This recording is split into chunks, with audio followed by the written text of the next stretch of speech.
ฮึบสบายดีตอนแรงด้วยทุกคนเขาเลิกเวียกออกมาแล้วมื้อนี้สิพาไปอัปเดตเบิ่งเขตตลาดสีหอมมันทุกคนตอนนี้ประมาณ5 โมงปลายเนาะเขาเลิกเวียกออกมาละ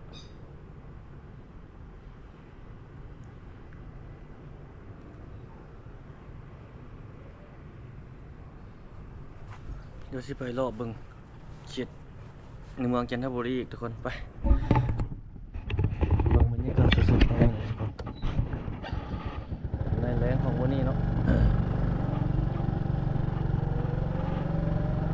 มื้อนี้เป็นวันที่28เดือน7 2026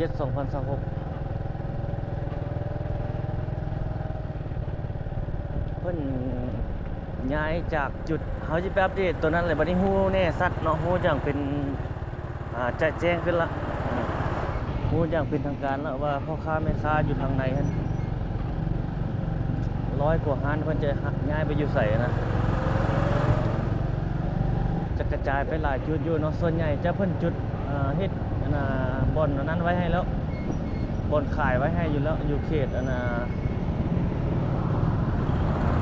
อยู่เขตท่าดำนั่นแหละอยู่ใกล้ท่าดำนั่นแหละเมื่อนั้นเราไปตอนแรงเพิ่นกำลังเทคอนกรีตอยู่นะทุกคนเนาะแล้วมื้อนี้สิไปให้ทุกคนได้เบิ่งเขาเห็นเพิ่นลงข่าวแล้วมั้ยมันเขาเจ้ามางสังกะสีออกเบื้องนึงแล้วนะเป็นที่ชัดเจนกระจ่างแจ้งแล้วว่าอยู่จุดนั้นเนาะ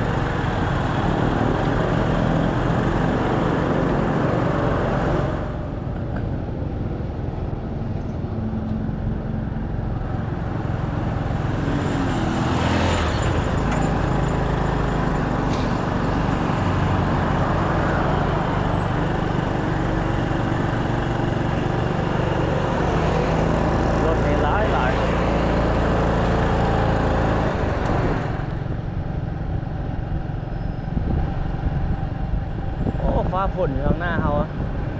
มันตกแล้วบ่2-3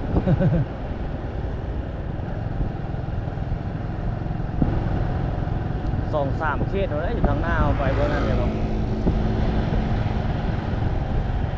โอ้ฝนตกอยู่แถวทางหน้าได้เซาแว่อยู่แถวใดเนาะนี่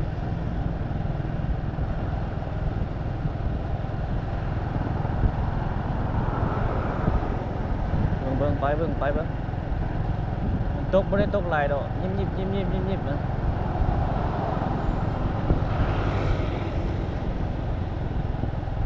โอ้ทางหน้าคือฝนเลยทุกคน เอาเบิ่งมัว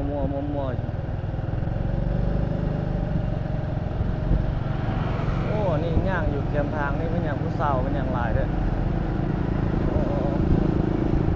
โดนง่ายเยอะร้านเสื้อผ้าเปิดใหม่เลยโอ้ควันไฟทุกคนเขาแล้วว่าฝนตก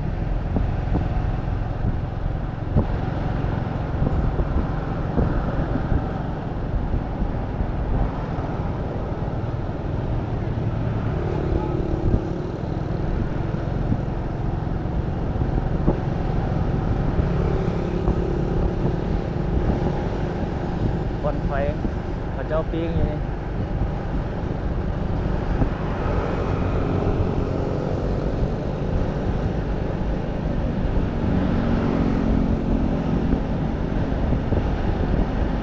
การสัญจรยามแรงแดดบ่ฮ้อนมื้อนี้นะมันมีเฟื่อมีเมฆบัง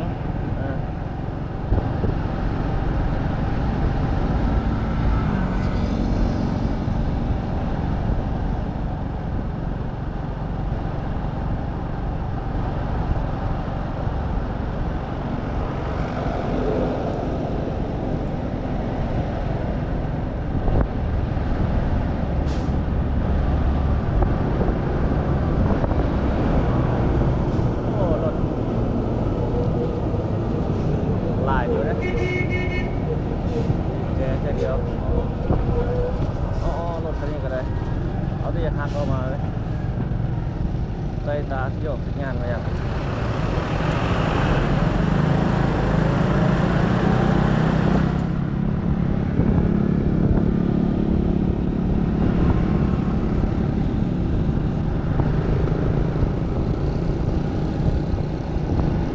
ตึกทางนั้นแล้วหลายแล้วนะคนเนาะ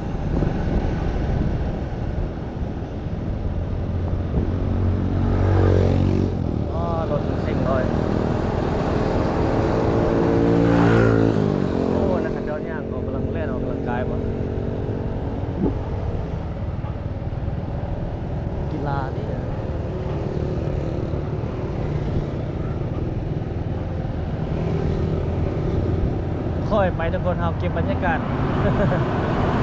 ไปไว้หลายท่านผู้ชมที่หลายตาเนาะรีบเริ่มเลย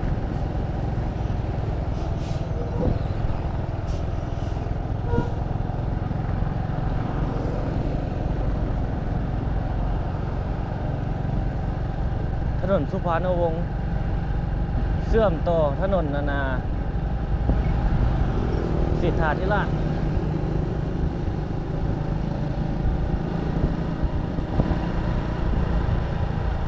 ตัวนี้ไฟแดงตัวนี้เพิ่นยังบ่ทันเปิดเทื่อทุกคนทางหน้าเอานี่นะ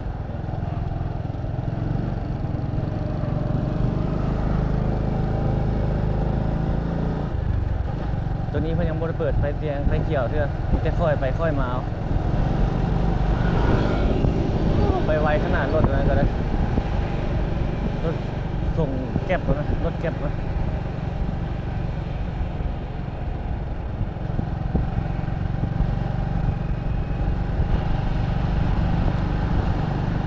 ทางหน้าคมบุรีไฟเขียวเขาที่ไปทันวันนี้ทันอยู่บ่ทันอยู่โอ้ทันอยู่สาวปลายพุ่นนะรถนี้คือบ่ไปอย่างเช่น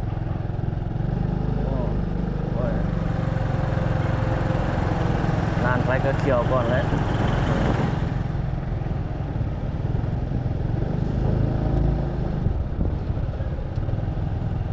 เขาที่เข้าอันนี้แล้วทุกคนนะเข้าบนตลาดสีหอมนี่ไปซอดเอาบนท่าดำเขาจะพาไปเบิ่งบนเพิ่นเปิดใหม่นะเพิ่นจะเอาพ่อค้าแม่ค้าไปอยู่นั่นแหละก็จะไปบางส่วนก็ย้ายไปอยู่บนอื่นบางบ่อนก็อยู่บนเก่าฮะก็มีหลายเด่น150ปลายฮานที่ออกนะโซนทางในมานะเพราะว่าเจ้าของดินเขาจะเฮ็ดตึกใหม่อย่างขึ้นฮานแหละ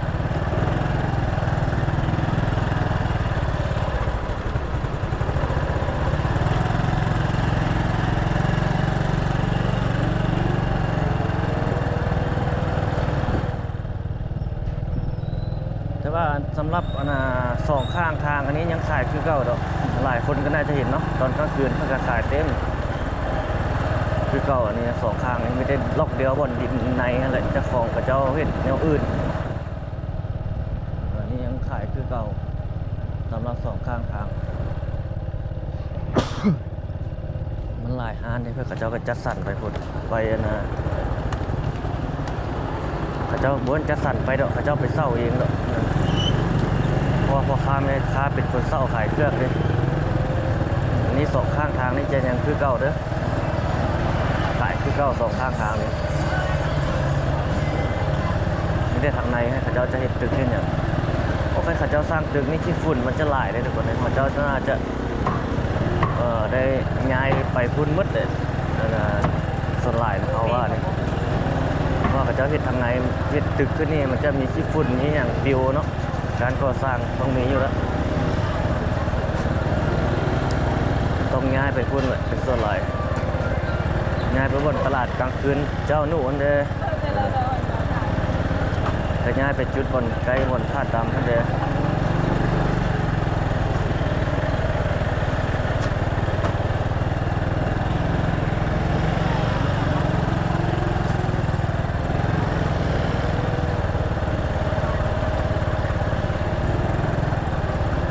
ท่าดำนั่นเขาไปทาง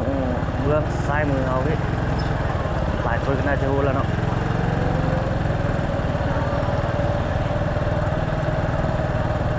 ไปห้อมทางเบื้องซ้ายมือเขาพุ่นบนท่าดำบนตลาดกลางคืนเจอหนูบนท่าดำเราไปทางหน้าเขานี่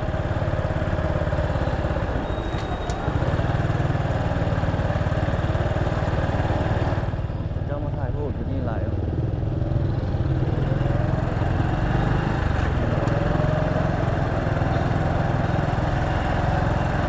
ดำนี่จะไปทางนี้นะไปทางเขาไปเนี่ยถ้าไปด้วยรถ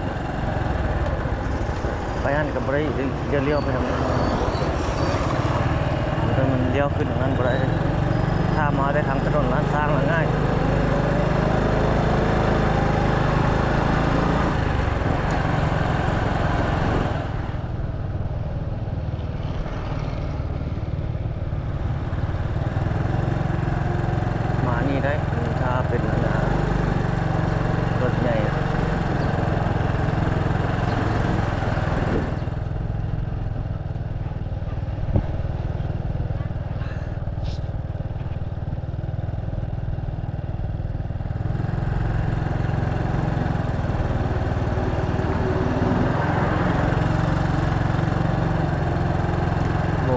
านเขาเจ้ากำลังเลิกเรียนนี่พนักงานธนาคารนี่ออกมาอันนี้หลายอยู่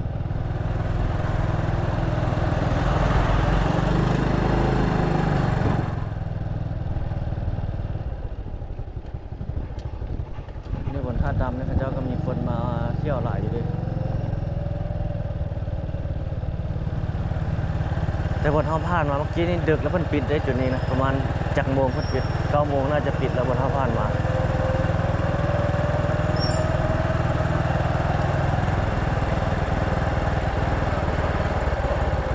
ไปท่าดำหลายคนก็น่าจะรู้อยู่ดอกเนาะเขตนั้นละมันก็ไปได้หลายนั่นอยู่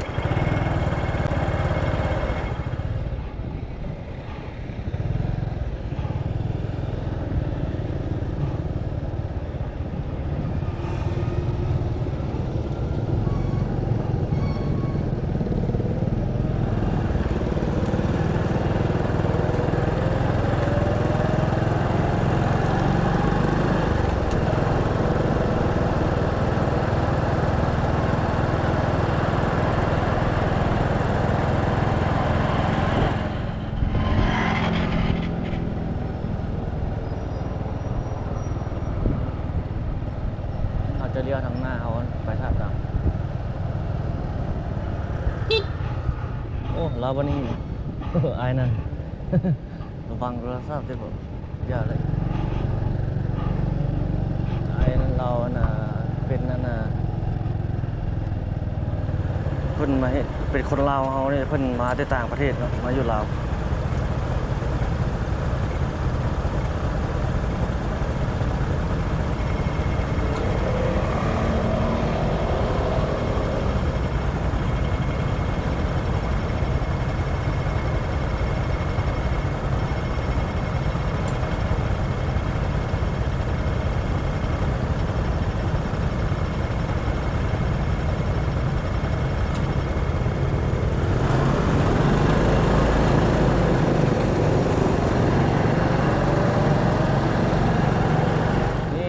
เดี๋ยวทางหน้าเขาไว้แล้วบนที่เพิ่นจะขายเครื่องนั่นแหละทุกคนใกล้กับท่าดำเลยเด้อเขาก็เว้าแล้วมื้อนั้นยังบ่มั่นใจ50อยู่วันนี้มั่นใจแล้ว คนที่คอนกรีตนั่นแหละกว้างๆอยู่เพิ่นมาขายอยู่วันนี้ก็ได้เขาเห็นเพิ่นลงข่าวลงเพจลงหยังหลายๆอยู่นี่ทางหน้าทุกคนเบื้องนี้เป็นตัวเรานี่คนนี้ทางหน้าเบื้องนั้นเพิ่นขายนะเดินตัวนี้เลยเพิ่นขายเครื่องอยู่นี่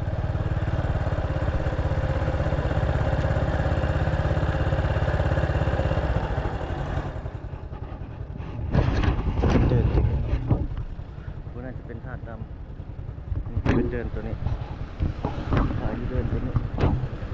ปูคอนกรีตใหม่นะข้างหลังเขาจะเป็นบนอาหารครัวลาวอยู่ฮะไกลบนท่องเที่ยวเนาะไกลพระธาตุดำนี่แหละพาไปขายอยู่นี่แลนด์มาร์คใหม่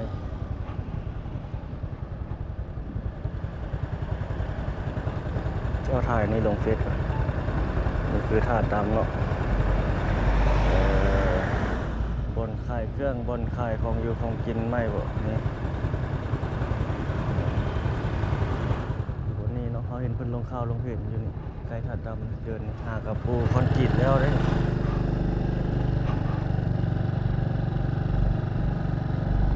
ทางครัวลาวจะอยู่เบื้องนั้นทางครัวลาวจะอยู่เบื้องนั้นเขตนี้เนาะอาหารครัวลาวตรงนั้นเป็นถนนนี่เพิ่นเคยเอานี่ออกเลยเพราะว่าขายแล้วอยู่ถนน3 เส้นไทยเนาะใกล้ธาตุดำ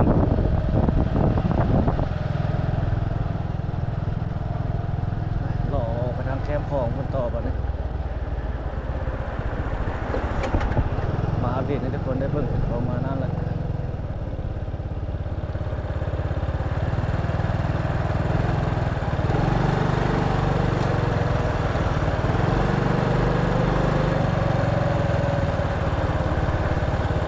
กับโรงแรมตัวนี้โรงแรมมันอย่าง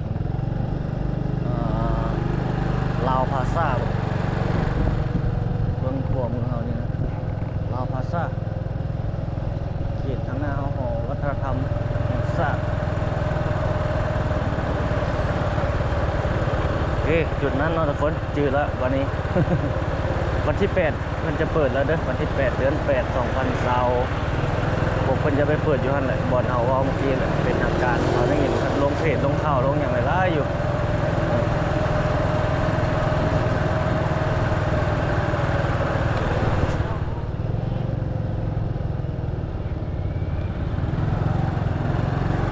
โอ้รถคันนี้ใหญ่เท่าปานรถ6 ล้อเลย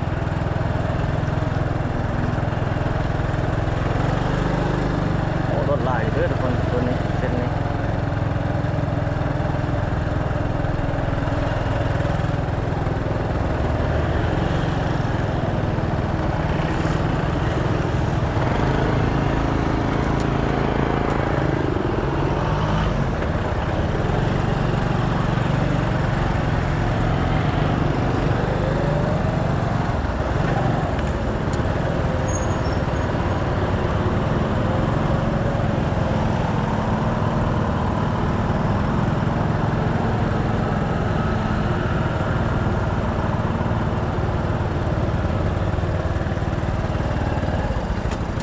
ถนน3เส้นไทยงามแรง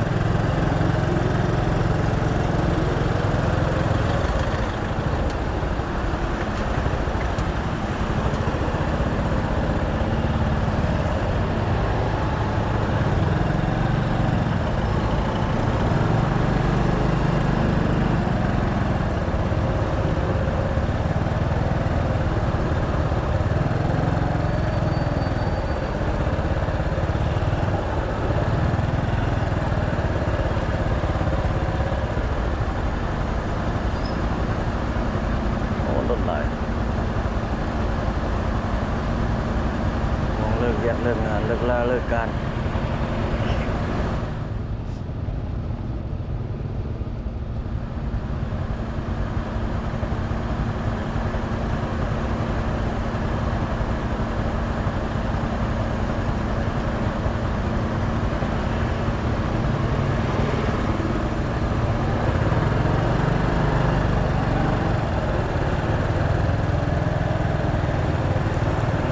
ห้องน้ำหรือว่าห้องนี้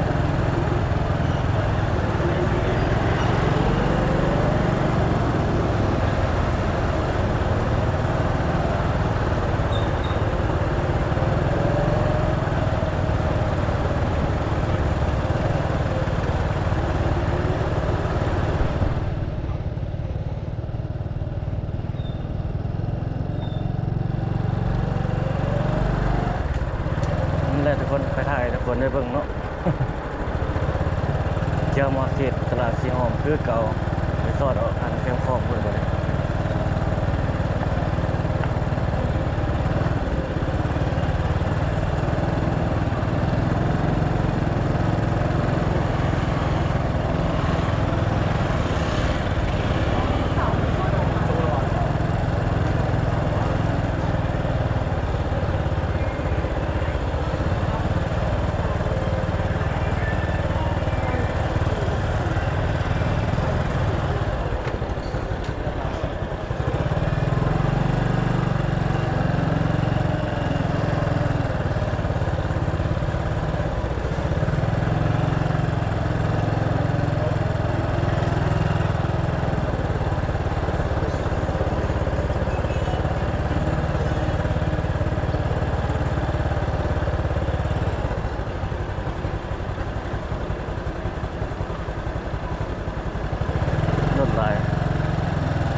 คนเขาเจ้าก็มาขายอยู่พี่โอ้นี่เขาเจ้าตัดนี่ขายอยู่นี่หลายแน่นี่บางคนเขาเจ้าก็มาขายอยู่พี่เนาะโอ้นี่มันมีตู้หนึ่งมีตู้กูดนั่นนี่แล้วเขาเจ้านั่นมาขายใหม่มันมีงานอยู่นี่เด้เขาเจ้าจึงมาขายใบหนุ่มใบเศร้าอย่างวันนี้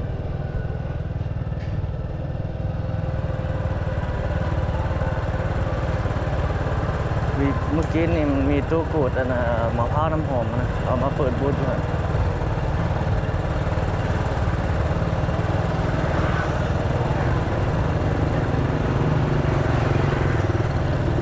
อันนี้เต้นข่าวเนี่ยเขาเจ้าเฮ็ดใหม่อยู่เดียวนี้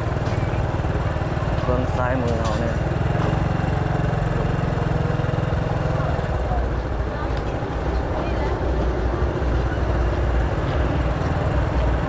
จะเป็นงานไม่อย่างจักอย่างอยู่นี่งานวัยรุ่นไว้อย่างเมื่อกี้มันเขียนไว้อย่างจื่อซื่อครับ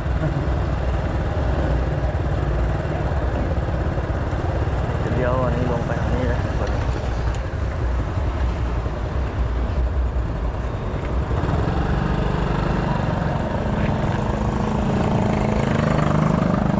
ถนนแล้วนะร้านสร้างอันนี้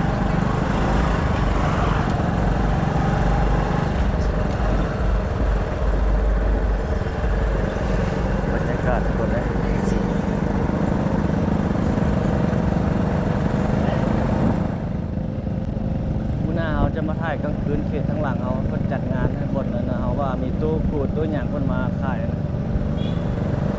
เป็นงานวัยรุ่นไม่อย่างประมาณนี้เลย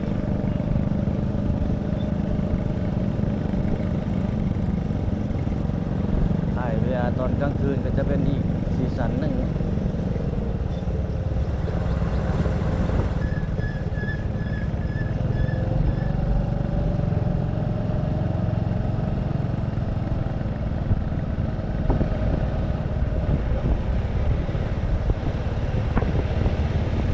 หลายคนก็สับสนเนาะว่าออกตลาดสีหอมแล้วเขาเจ้าจะไปอยู่ใส่จุดใดบางคนก็เดาผิดเดาถูกไปแล้วโอ้จุดประสงค์เพิ่นไปอยู่ใส่ เนสัตว์ละคือเฮาเพิ่นว้าวก็มาได้ต้นแล้วว่าอยู่แถวท่านตามก็แม่นแล้วเนาะเพิ่นหากับปูคอนกรีตนั่นแล้วทุกคนปูคอนกรีตปูพื้นลวดซีมังนั่นแล้วก็คนก็จึงจะไปอยู่บัดนี้นะก็ใกล้ท่าตามก็เป็นแหล่งท่องเที่ยวอีกจุดหนึ่งของนครหลวงเวียงจันทร์ทุกคนเพิ่มสีสันเข้าไปในเขตนั้นอีกหลายคนไปก็น่าจะไปถ่ายรูปถ่ายอย่างกับรูปปั้นพระธาตุนะไปถ่ายนำพระธาตุเจดีย์หลายขึ้นก็เป็นการโปรโมทการท่องเที่ยวไปอีกเนาะมันอยู่ไกลแต่ว่าตลาดสีหอมมันก็มีแต่ย่างโลตามแกมทางก็เป็นเอกลักษณ์รู้ว่าเป็นเอกลักษณ์อยู่เนาะแถวนั้นก็ได้แต่ว่าจุดที่เพิ่นย้ายออกมันเป็นดินส่วนบุคคลได้เนาะเขาเจ้าย้ายออกเขาเจ้าก็เฮ็ดเอาไม้เจ้าของดินประเทศเอาไม้สร้างตึกสร้างอาคารใหม่ขึ้นแล้วจำเป็นต้องไปย้ายออกแล้ววันนี้การสร้างตึกสร้างอาคารมันก็จะมีขี้ฝุ่นมีอย่างปลิวไปปลิวมาได้เนาะวันนี้พ่อค้าแม่ค้าอยู่เขตนั้นก็มันก็จะขายอยู่ห้านต่อบ่ได้เลยที่ขายอยู่ตามแคมทางสองข้างก็ได้ถ้าประเทศตึกอย่างนั้นนะก็จะมีขี้ฝุ่นมีอย่างปลิวไปปลิวมาดิก็จะขายบ่ได้แล้วเป็นประมาณนั้นเลยทุกคน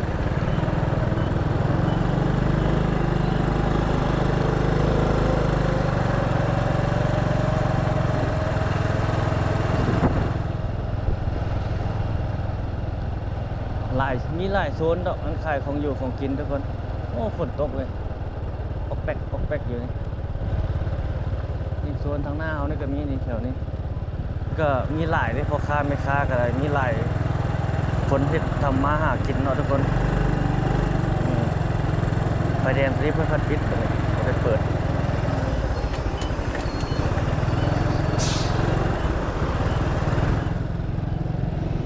โอ้รถ12 ล้อนี่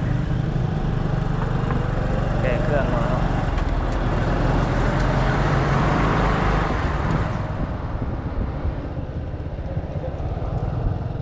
แคมของยามแรงมานี่โอ้รถหลายโอ้เกือบตามเดียวเลย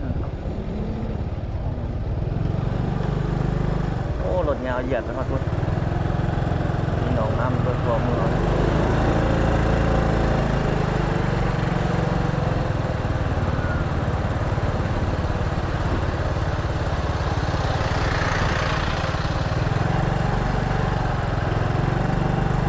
โอ้รถไหลแรงๆมา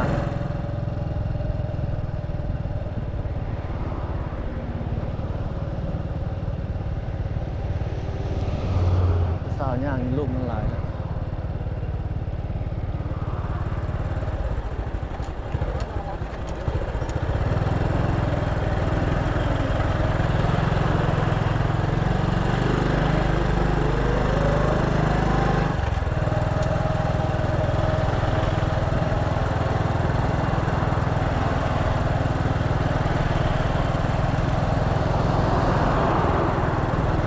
อันนี้คือบรรยากาศสดเด้อทุกคนถ่ายให้เบิ่งให้ชม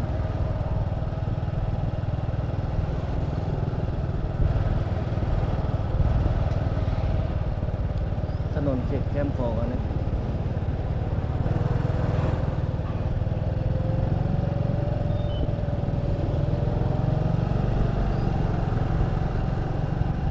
เวียงจันทน์ในยามแรงโอ้รถติดเมืองนี้ไปหลายเลยรถรถนั้นมารถนี้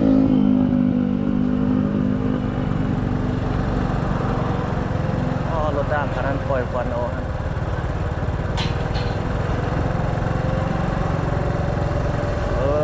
ควันเขาจะหลีเราไปทันวันนี้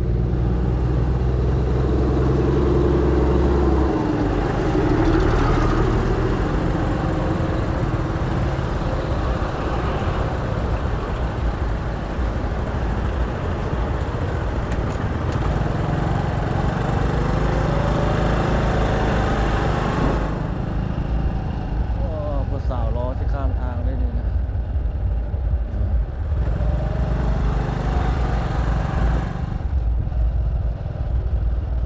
บรรยากาศการสัญจรถนนแคมป์ของทุกคนเขตหาดทรายดอนจันทน์เขตตลาดกลางคืนสวนเจ้าอนุวงศ์เนาะคนหลายเอ้ย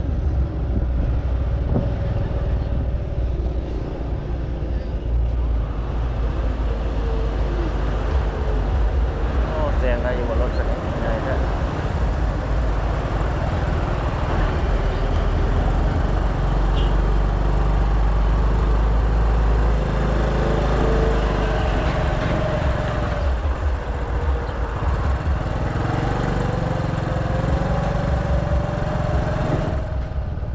แรงๆมารถไหลเลย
เขานี่เลย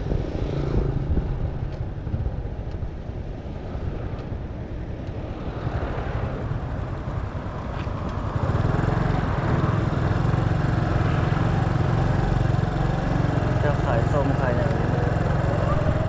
ส้มขายน้ำอันนี้เขตบ้านสีฐานเด้อนี่ทุกคนเลย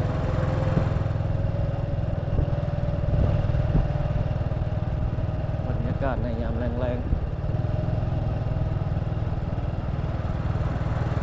โอ้ฝนทางหน้าเอาเนาะ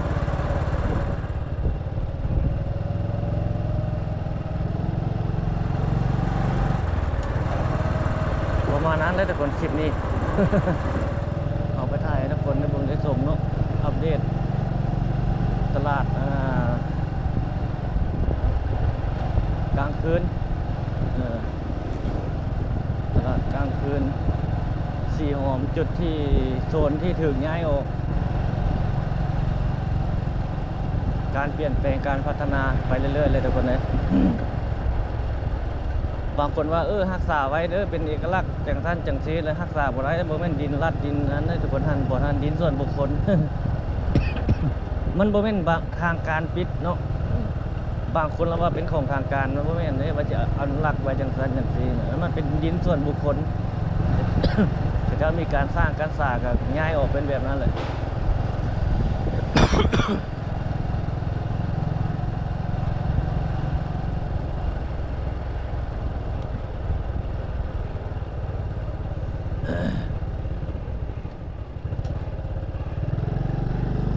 แล้วทยอยย้ายๆไปหลายจุดหลายบ่อนจัดเป็นบ่อนขายเครื่องขายของให้อยู่ท่านบุ้นเพิ่นจัดให้ดอกเอิ้นว่าเป็นนั่นน่ะพ่อค้าไม่ค้าแหละดิ้นรนซอกนะซอกแล้วก็อนุญาตเปิดทำบ้านน้ำหยังเพราะว่าเปิดได้บ่จังใดให้มันก็มีการปรึกษาหารือเดียวแบบนั้นแหละเนาะบางจุดบางบ่อนเหมาะสมบ่เหมาะสมมันก็มีการ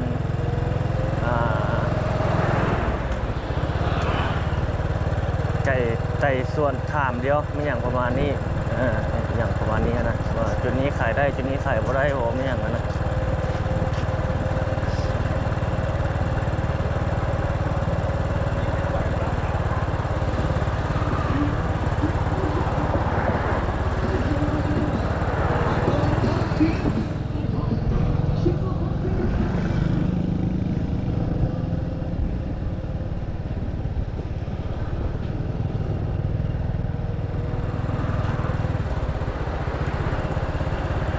พาเข้านี่ทุกคนเลาะไปซอดออกเขตบ้านอากาศคน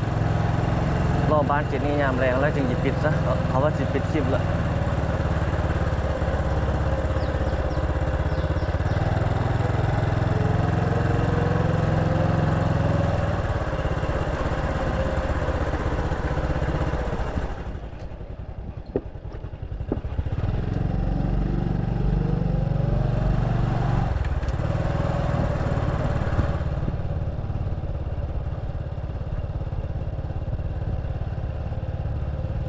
ยามแรงโอ้ยเดี๋ยวเราใหม่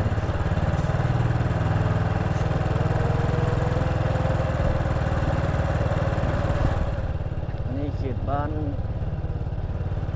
คุณตาท่า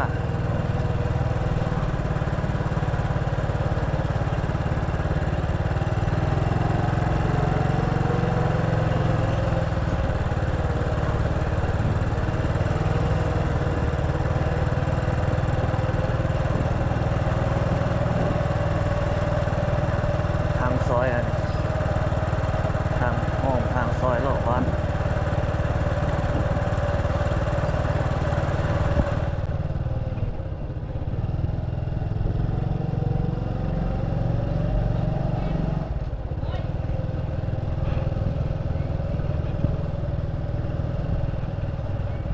เส้นทางเส้นนี้นี่ก็ผ่านหลายหมู่บ้านอยู่เลย4-5 หมู่บ้านด้วยเลย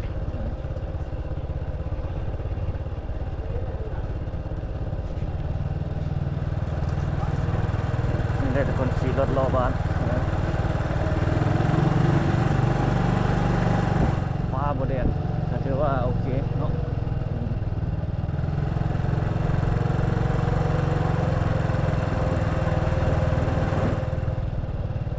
เหมือนไม้ตรงเราเดิมก็เห็นสังเกตมีเยอะทุกคน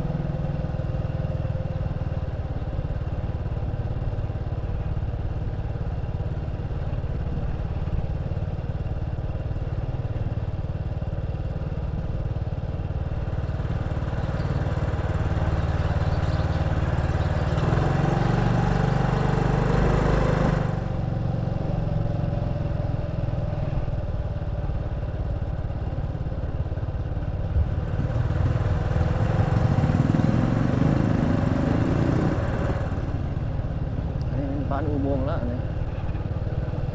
ขึ้นตาแล้วอุโมงค์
สุดถนนเส้นนี้แล้วก็สิทอดซอดแคมป์ของแล้วก็จะปิดคลิปแรงมานี่ละ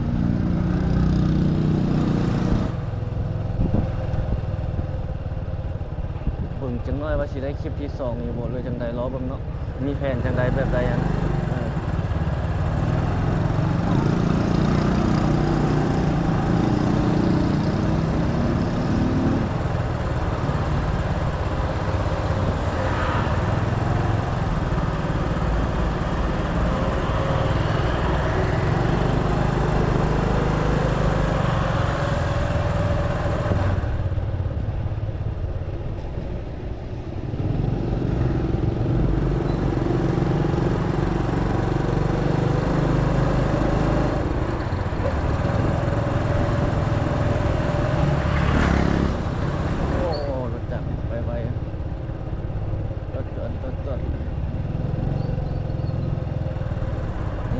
สอดใส่เส้นทางแก้มของแล้วทุกคนบาทนี่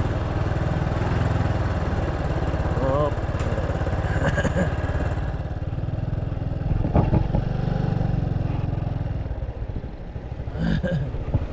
จอดรถมันใหญ่มาจอดไม่ใช่ขจ้างแล่นอยู่ตามแก้มของนั่นแหละหลายอยู่มาลงน้ำของนี่ปิดคลิปแล้วเนาะ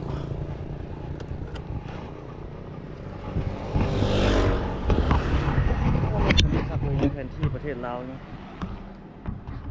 ก็มาปิดจิกปิดจิตแล้ว